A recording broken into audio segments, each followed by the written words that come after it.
choice is all up to you. Too many things, don't know what to do. Speak your mind and you won't get judged. If it kicks off, you won't hold no grudges. What? Come online, come online. CSI, CSI. Come online, come online. CSI, CSI. Yeah. The reflex when you taking the abuse and you see the person start crying and start feeling bad about it, you go towards the person that don't worry, it's nothing, calm down, and we have the reflex not to calm ourselves down.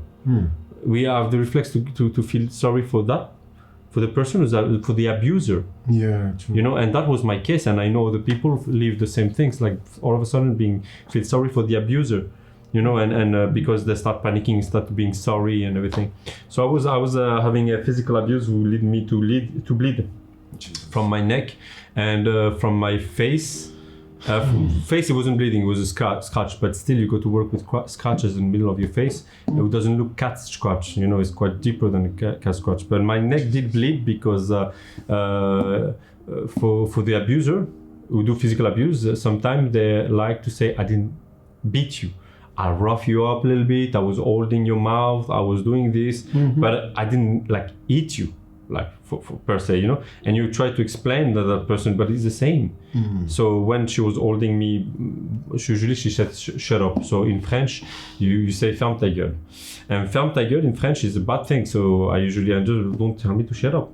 And she was shut up, I tell you, and she was more threatening, and he was ending her to have her face on her hand on my face like that and block the. And when I was trying to take off my head because you can breathe, she was holding you by the neck, and then you forcing this, and you know she had long nail, like a lot of girls sometimes they have long nail like that to make it, and she ended up taking all the skin with her, and like, so it was bleeding here, and of course when she squeezed here, you end up with scratches. Can I ask you one thing though? Yeah. And a genuinely honest question, if you can be genuinely honest with me. Have you ever retaliated, and have you ever hated her before? You never. Because I never wanted her to eat her. As because I said to you, know she's small and you're big, like, you know. Yeah, no. I mean, when that happened, usually she's sorry. She cried because I'm bleeding, and she feels sorry. So I'm usually say don't, because she had that thing. So also she was harming herself sometimes. So sometimes you don't want her to feel too bad, and then do something stupid, you know. So I was really, don't worry, it's okay, it's not a big deal, just calm down. And I was like that. So I was not beating her. But I remember to give an example, I was telling her, you don't lay a hand on me, you don't touch me. If you're angry, keep the two hands along your body, and we talk. But you don't need to touch me. So this happened many times, right? Yeah, many times. So if you had hit her once in retaliation, this could be the end of your life. I have a good story for that, if you want an example. I have a good story, because even you don't eat her, they could because basically I never had the reflex to take a picture of myself and show the bruises and the scratch. But one day I was saying to her plenty of time, don't touch me. When she got angry, sometimes she was reaching my face.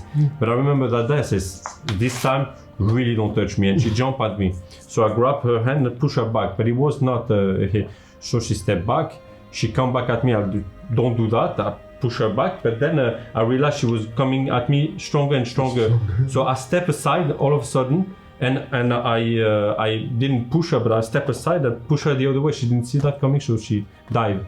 She fell. And I was like, are you okay?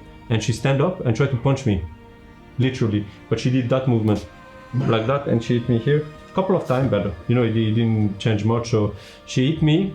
And then the next day, I grabbed her hand, put her against a sofa, so it's soft. I said, calm down. So in the end, you understand, like, so you don't need to eat her.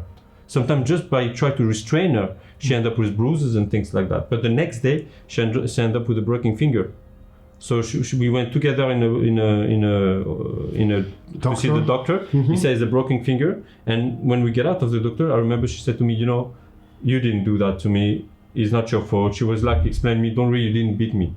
But a couple of months after, I was checking picture on her tablet, and I was looking for the holiday pictures that I wanted to send to my friend who would take it for me, you know, our holiday picture. I see one document, I was wondering what it is, I clicked, and it was plenty of picture of her hand with cast, her finger and everything. I was wondering what those pictures are, but you understand that it was picture to make me look like a abuser. and I didn't touch her this day. But how we went, as I said, I never touched her. I got abused physically at that time, and many other time. She was agreed that she had an anger issue, but instead of dealing with the anger issue, as I said to you, she was very superstitious, and she decided to go to see a priest in her own country to fix that. And I was thinking, look, if it works for her, I'm fine. So we both went. We both went in Mauritius. I brought her to the priest, and over there they're queuing like hours and hours to be able to see the priest. They barely go to see the doctor, and they're all very religious and superstitious.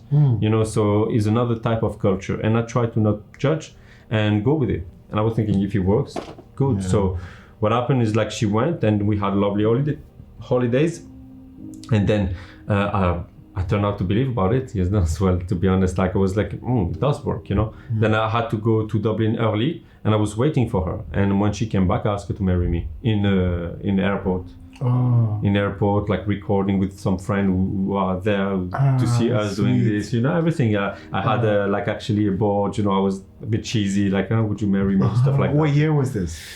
2013, I believe, because we got married 2014. So probably 2014. We got married very early, actually. After that, yeah. Okay. So she said yes. Then we organized after another trip in Mauritius, like after a couple of months, and we got married in 2014, February, the 14th of February 2014. It was the things at 2 o'clock. So that's after you guys married. Mm-hmm. How did the pregnancy come about then? How long? Quick enough after, we got married. Because you were just settling to just start a family then, is it? Exactly. When she came back, we start like a kind of looking for kids, but it went quite quickly. Then she got pregnant, and that's also a funny story because it was good news, of course. Because as I said to you, it was not an accident. So she got pregnant, and we deal with all the pregnancy at first, but I had also a job that was pretty cool. I was working in Irish Film Institute. I was a waiter over there. So as a waiter, and I was working a couple of years for them, so I could manage my time. So when we had a scan or something to do, for the pregnancy, I was free. I was always with her. When we had the parent class, I was always there, And when she had a problem, it turns out I was around because the pregnancy. It was pretty good, actually, but when she was not so good, we can go together in the doctor. So I was over there all along. She was hard to deal with, but I was expecting this because of the pregnancy and because of her character. But I was fine with this, even though during the pregnancy I got slapped in the middle of the face. At some point, she got angry, but for the pregnancy, I was able to take a lot of things, So I took the slap. I went out, and she apologized. I came back as usually. But she was pregnant, so we did everything. Apart from that, we had lovely pregnancy. Really, we were laughing. We were doing everything together. And then she gave birth in speed.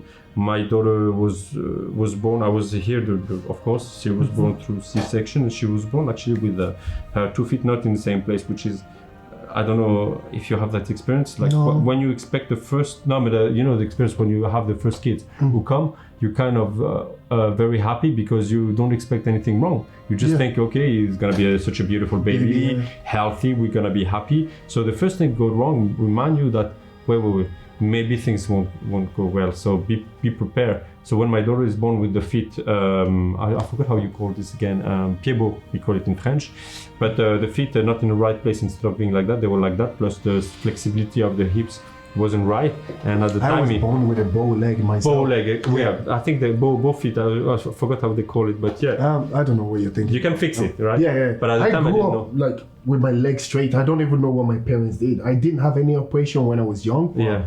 I just grew up having it straight. It's actually I was due born to with a bow leg as well myself. Yes, then you do stretching every day, re-education to the baby, and you go back. That's what I learned after. But at first, it was no doctor told you everything's gonna be okay. So at first, they said it's not normal, and I was over there, very scared. And my ex-wife was asking me, "Oh, so how it goes?" I was trying to reassure her, "Don't worry, it's okay." But I also talked with my daughter at the time, so I was over there all along. Then she started arguing with me. As soon like she left the room, I followed her to her room with all the people, and she was tired. of course, and everything was really hard. After a C-section, it's really complicated. So she started arguing with me. But at the time, same things. She's tired. She just give birth. Whatever she said, I'm fine. But it never stopped. It really never stopped. So then she asked me after 2 days, like, how about you leave and I won't ask you any money. But I was sad. I said like. After what? 2 days? 2 days. Like baby, she was still in hospital. Of giving birth. Yeah. After 2 days of giving birth, she's kicking you out of the house. She tried, but she was still in hospital, and I was telling her, "You don't know what to say. You're just tired. Don't worry. Maybe. Everything's gonna be okay." So then the mother arrived, her mother. So I went to pick up the mother in the hospital, and I could see very quick she started complaining about me to her mother, about also all the pregnancy and stuff like that, which was like very curious for me because we had a pretty good pregnancy. She was, I was here all the time, and we had good time. I remember she wanted to go to a restaurant at some point, so we do have roughly good pregnancy. So she was like, "You've never been there," and I was like, I said, "Well, I leave you too. I go buy some things, a few things for the baby, for us, And then the mother started also to fall at me, So we had the baby at home. Then the baby, how it is, you barely sleep. So we were all tired, and I have the two girls was like, and if my ex mother-in-law, if her mother was start to be nice with me for 5 minutes, she was like, "How you nice with him? You've been such an asshole all the time. You rough him up." And I was like, I really had two women was like driving me crazy. Was she staying in your house? Yeah, then? in an apartment on top of that. It was a small apartment. So I had two women who was driving me crazy. Sometimes I had to do everything I had to do and then go sleep in a hostel because it was impossible. So I survived. Before you continue, yeah. Anyone watching this, can you tell us a little bit experience about maybe from what you've heard so far about Salim? So give us a little bit of an example, like maybe what is living with your mother-in-law like?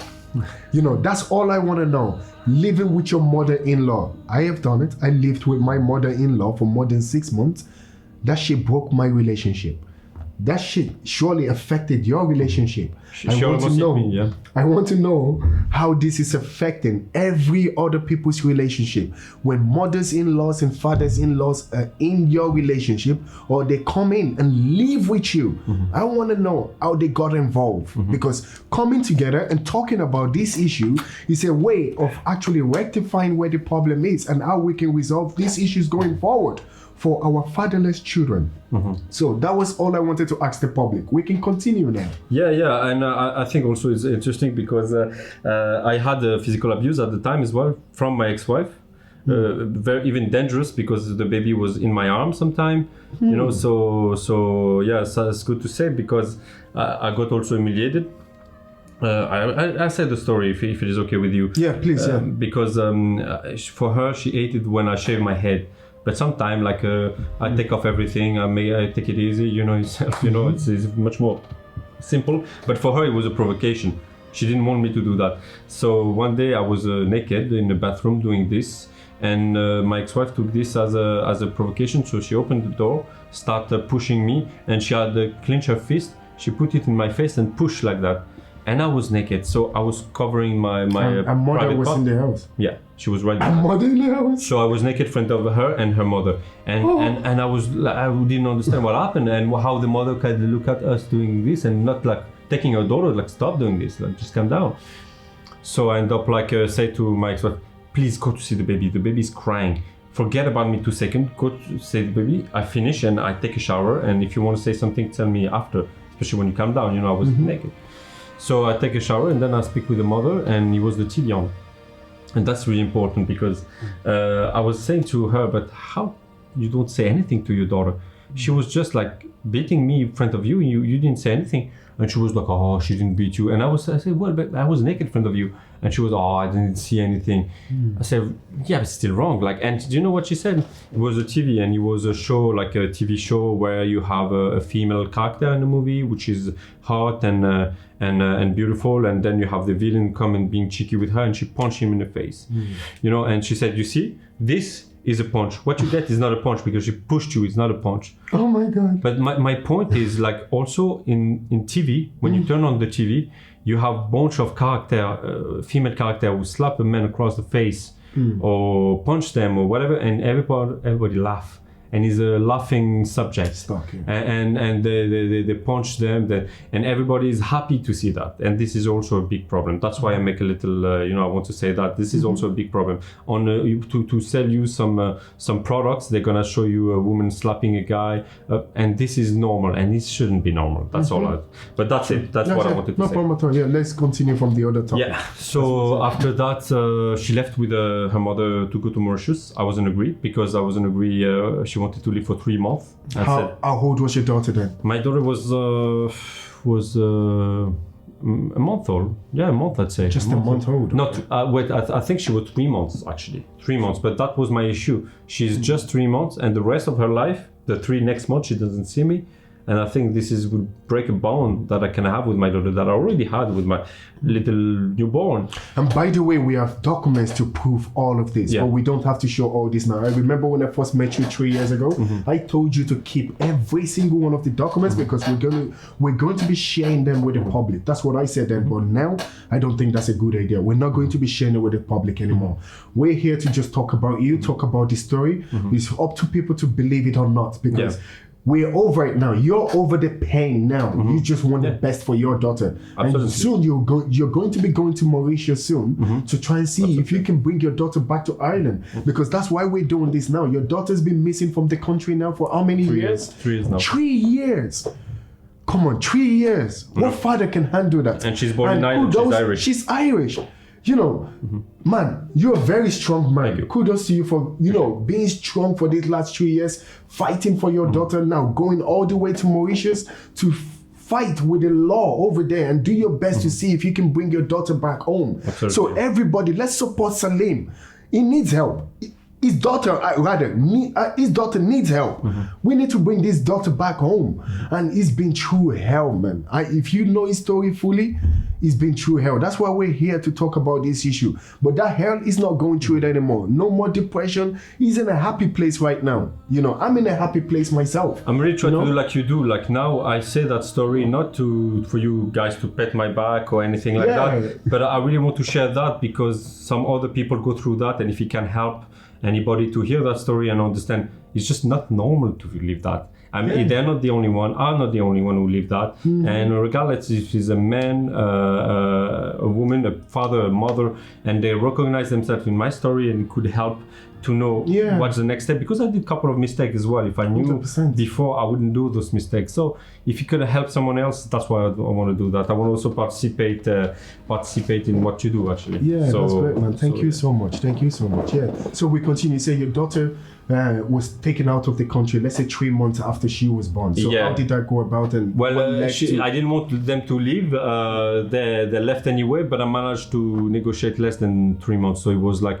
What was their reason for going to Mauritius, if I may ask? Just so she followed her mother, and she probably wanted also the family to meet the baby, which is fine by me. Okay, wait. Was her mother living in Ireland before you guys had the baby? She was living in Mauritius, so she came over just for the baby. Because and she took her daughter with her to Mauritius because I think they will clearly want to meet. They want the rest of the family to meet the baby, which is fine by me. So that's why you allowed them to go back to Mauritius with the daughter. But up to this point, I never did this myself. I never could take my daughter, go to France. And see the rest of my family meet to see my daughter. But for me, it was normal that she does that.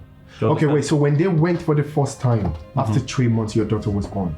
Did they come back that first time? I went to pick them up. Yeah, we've been agreed. Like okay, then they leave. For 2 months and a half. In my mind, they didn't tell me. They tell me they go 3 months. I said I not agree, but in my mind I was ready to go there and pick them up. That's it. Like if they don't come back, they call me back and say the date where they was about to come back and where I was about to come. To see my daughter and see them.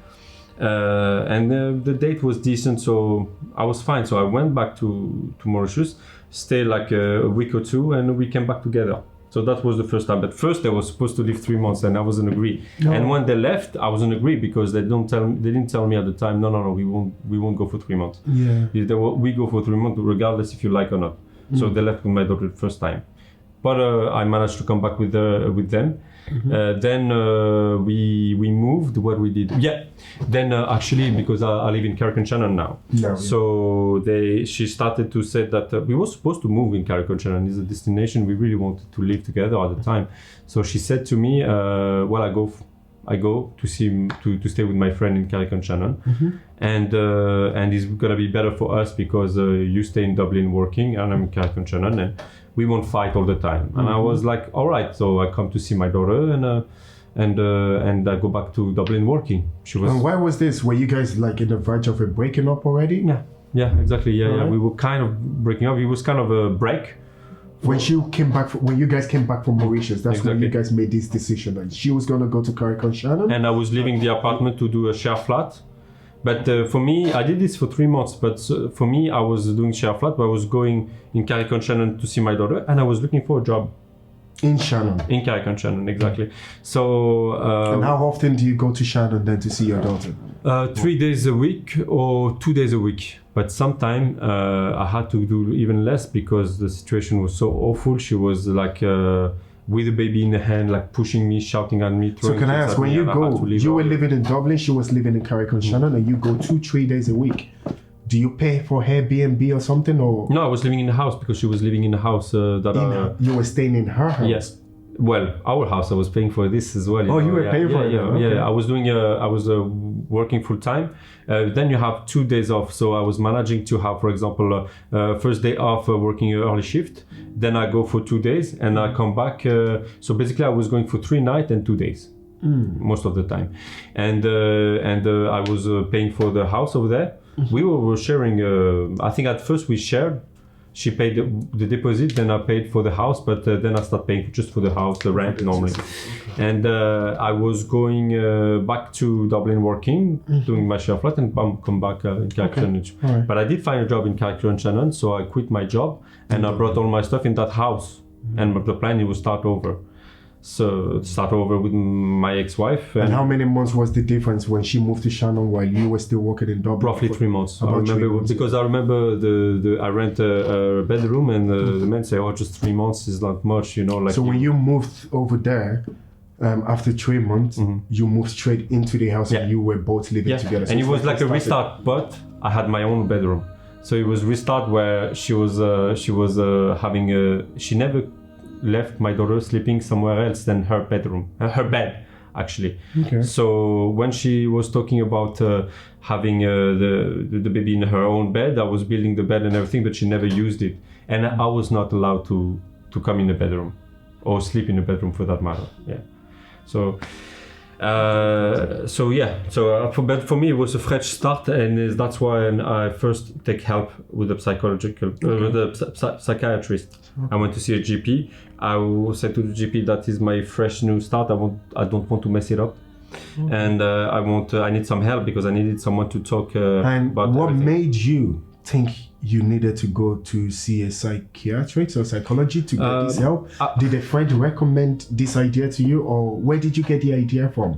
Because there are so many men going through the issues you and I are going through and what we're talking about here. There has to be something that triggered this somehow to say, you know what, maybe I need help. Because some people do need help and they don't know they need help and they don't know how to seek for help or why they should get help, you know? So can you talk about what triggered this help, or why? Or was it through a friend or recommendation or anything like that? Yeah, of course. The thing is two things. First, I was really happy and hyper, you know, for everything, and it was maybe too much because I had a hard time. I had hard time to stay focused. And the second thing is that I never say everything that I was going through in all relationships to anybody. I couldn't talk with my family because they're too close to me, so they would be sad, and I didn't want to make them sad. And I didn't have much friend to talk. Even though I would have a friend to talk, he wouldn't listen to me. He would have his own problem. So I knew that I need a professional, someone that I will pay for him to listen to me. And I found it like just what I need is to let it out, like that I can go back to work and fresh restart. But when I let it out, the psychologist explained me what my options are really. So he gave me AMEN is a phone number for men who are victims of abuse. AMEN, A-M-E-N, I think AMEN is a phone number. And Amen told me what my option is in case I get kicked out of the house and everything. So I could start seeing the light actually, you know, and start seeing, okay, well, that could be an option. Then I will start a new job, and it didn't went well with my wife, of course. So I knew that I had the option to go to court and ask for protection order, which I did. But then in court they asked me, would you like also, you have the right to come back home because you pay the rent and everything, you have the right to come back home, but would you like having a visit? You ask for a visit for your daughter. And I knew if it is a visit, I have to have an apartment. Then so I left my friend's house to looking for an apartment right away. It's the apartment I'm still living up to this day. Okay. And looking for an apartment with a bedroom for my daughter, something where she can have a garden, or she have the space also to play. And I moved right away. So then when I went to court to ask for the order, for the protection order, the court recognized that I've been abused, because she didn't deny at the time I was explaining the abuse, but he didn't give me the protection order because I wasn't living in the house. So I was already living somewhere else, so he said, you don't need this anymore. But they start dealing with the visit. So it's very simple. I asked for 2 days and 2 nights. I was working 5 days a week, and I had 2 days and 2 nights in a row, always the same days off. So I asked for those days off, and my daughter was. She was just one. She was start walking, so she was 1, and she was maybe 18 months, less. She was 17 months. And actually, at that time, when I seek for help, it was the second time when my ex-wife went to Mauritius with my daughter. Second time, I believe, or third maybe, but no, second time. And she learned how to walk in Mauritius. So I went to pick them up, but at the time I knew already what was my option. So sorry, I go a little bit back because of that trip. But we came back from Mauritius, things went really wrong, so that's the time where I left the house and I lived somewhere else, and I make for a protection order. Oh, okay. That's, you see, like, it's just I want to tell you about that trip because. Okay, yeah, that makes a lot of sense. So my daughter was at the time 17 months, and I was asking actually for 2 days and 2 nights. And I was hoping having those 2 days as I'm the father, so there's no reason, you know. Mm-hmm. And when I asked for that, the judge was thinking it's fair enough, but he let my ex-wife to get prepared, so she took a solicitor, and she brought a letter from the doctor, said that the baby is breastfeeding, so it's better that the baby stay with the mother by the time the baby is breastfeeding. The thing is, she's breastfeed my daughter over 4 years old, so my daughter was still getting breastfeeding over 4 years old, up to 9, I don't know, but I remember that I witnessed that and I was shocked like that. But the thing is, so the judge said that, but then you can have 3 hours per week instead of having 2 days and 2 nights. And I was devastated. This was when the kid was 18 months. Yeah. So I was devastated. I said 3 hours, so the rest of the week I don't see my daughter, and it's already hard enough for me to not be able to bring my daughter to bed every night and be here when she wake up every day. Mm-hmm. That was my first plan when I made a family, when I wanted to have a family. But that's not possible. I can understand, but only 3 hours. So I was devastating. But the good news is actually, I share my example, is it turns out to be something very positive, because the mother had so much, she was covering my daughter so much by sleeping with her, breastfeeding her all the time, and not letting me have my daughter, even though I was the clown of the house. My daughter always wanted to look at my face, to laugh and have some fun. But for me to keep my daughter and spend 2 nights and two days all of a sudden without her mother would be traumatizing for my daughter. So it turns out that it was a positive thing, because it was graduate. I had 3 hours. Then after, when I could prove that my daughter is well fed and everything in my house with a baby bottle and everything, then I had 10 hours. Then from 10 hours we had the first night. Then from the first night it turned into 2 nights, and then we had 2 nights and 2 days. But it was progressive. It wasn't always easy, you know. Like the first night my daughter spent in my house was really hard for her, you know. But then from the second night it was a huge improvement, and then from that It makes a lot of sense the way they laid it out. But I didn't know that at the time, and I was devastated. If you're in pain, Yeah. and you're a father struggling to just fight for access to your kids, Exactly. fight for closure with your family and with your kids. It's hard to say, but sometimes the system is actually right, and the way the court laid out these kind of plans for the kids, it's actually well laid out plan. And I have to say, they thought of the development of the children as to, the environment, for example, they're going to be staying in. It's going to take time to get used to that environment. So I kind of understand that, because I went through that as well, There was a time I was seeing my kids only for 2 hours every weekend. And that went on for 6 weeks. And then after 2 hours, that changed to 6 hours for another 6 weeks. Then after another 6 weeks, I was able to have them one night a week overnight. So it made sense gradually for them to get used to that. So that, so that makes But we a lot don't of know sense. that at first. We're like, come on. Oh my God, just you 2 wanna know? hours. Yeah. Man, I fought for this. I was angry, but Wait for the it's best. only time. All these things take time, But like I said, we're not saying the system is a total failure in every way, but there's some part of the system that is just not fair to men.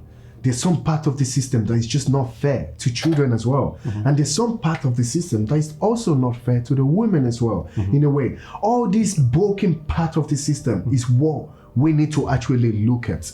We need to investigate deeply and look into them and see how we can improve them in a way. Not just putting a blind eye to it or negligence or neglecting it. We need to actually be attentive about these issues and look into them, investigate and find a solution for this type of problem. We will praise the good work where it is, just like the one we're talking about here now. That is kudos, good work to the system and the court and how they have that plan well laid out. But the system needs to listen to our issues and see how we can improve and solve these going forward, Yo, your choice is all up to you.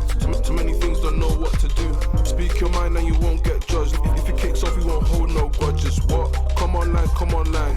CSI. Come online.